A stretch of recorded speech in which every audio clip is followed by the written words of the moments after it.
Honestly, that's more real than anything they could have said. Let's just get into the video.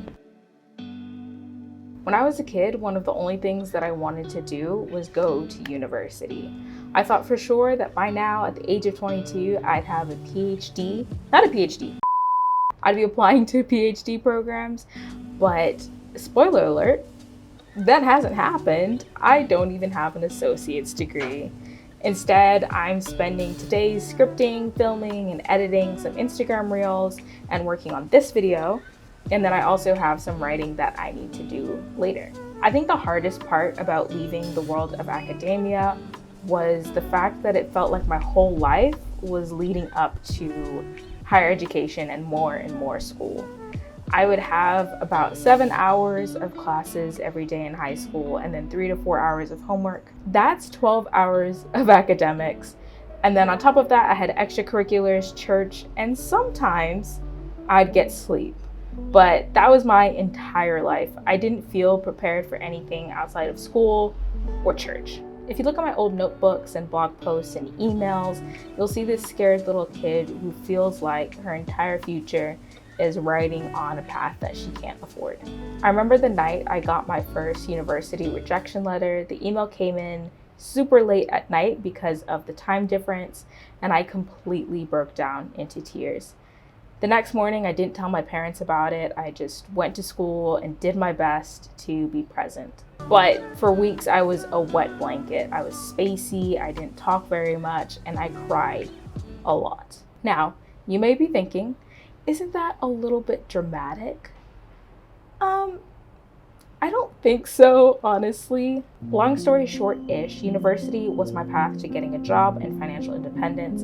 My parents have invested a lot of emotional and financial resources into making sure that my siblings and I get the education that we need. Now, here I was at 18, so close yet so far away from accomplishing what they started. Really quick, here are answers to the most common questions I got during that period of my life. 1. Kamel, don't you have any backup schools? Yes, I did, but I also could not afford those schools, even with the scholarships that I got.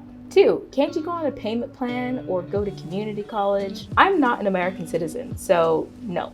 Couldn't you just get a loan? No, I honestly couldn't. Again, I'm not an American citizen, I'm not a Kenyan citizen, and then Zimbabwe has not been in a position to give student loans in a little bit of time. And 4, why didn't you just go to school in Zimbabwe or in Kenya?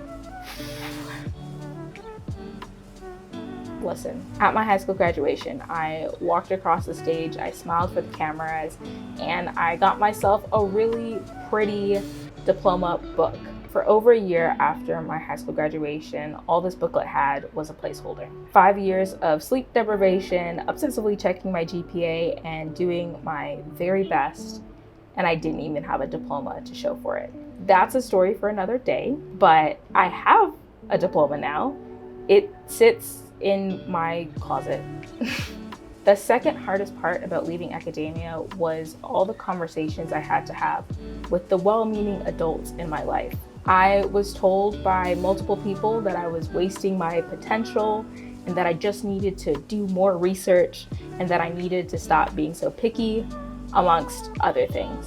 I didn't care to share details about my personal life and what I was going through with 99% of these adults, and so they just kept talking and I listened mostly. Fast forward a year and I had work experience, a driver's license, I was planning a road trip with my brother, amongst other things. It was a great year, but I didn't have a degree and I felt like I needed to get one.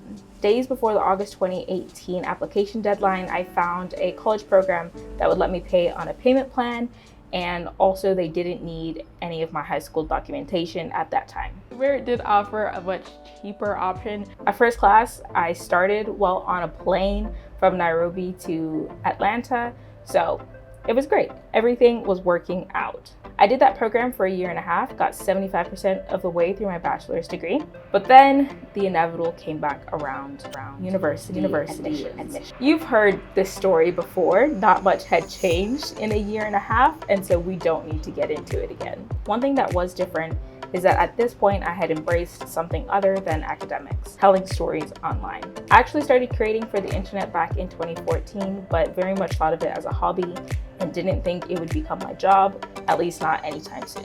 Little did I know that I'd go from blog writing to video creation and social media management, and now that's what I do every day.